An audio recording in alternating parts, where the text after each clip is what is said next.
three fundamental problems I have with inflation that people aren't thinking about, I'd like to draw your attention to.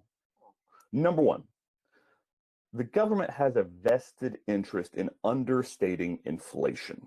We're going to talk about that here in a second.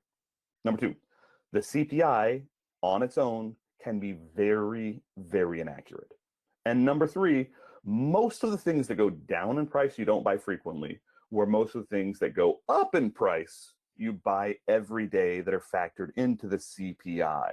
And so inflation, even though the CPI may say 2%, what we're actually feeling in inflation may be a lot worse. So that first issue, the government has a conflict of interest, a direct vested interest in understating inflation. So that first issue, the government has a conflict of interest, a direct vested interest in understating inflation. Number one, it makes them look incompetent. It makes them look out of control. It makes them look like they don't have control over the economy. And we have seen that now from 2017 to 2025. We have seen that the government kept saying, oh, inflation, we've got this, we've got this, we've got this, we've got this, as everyday things really got expensive. Housing went up by 30, 35%.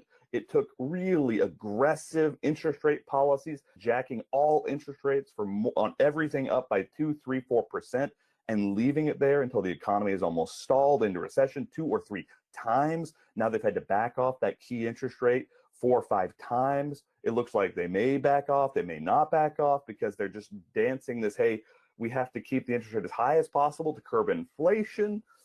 But that's created a whole other mess of problems. It's locked people into the housing market. It's locked people into their old 3.5% interest rates, where, organically, if interest rates were at a place where people were really comfortable with, housing would be buying and selling as typical. So number one, it makes them look out of control.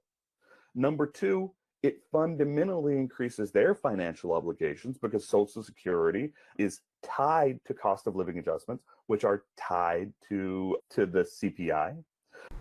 If you enjoyed that clip, you're probably going to love the channel and all the long form content we produce. This clip is actually just a little piece of a long conversation we had on this subject. If you want to watch the whole thing, get into more nuance, that link's below.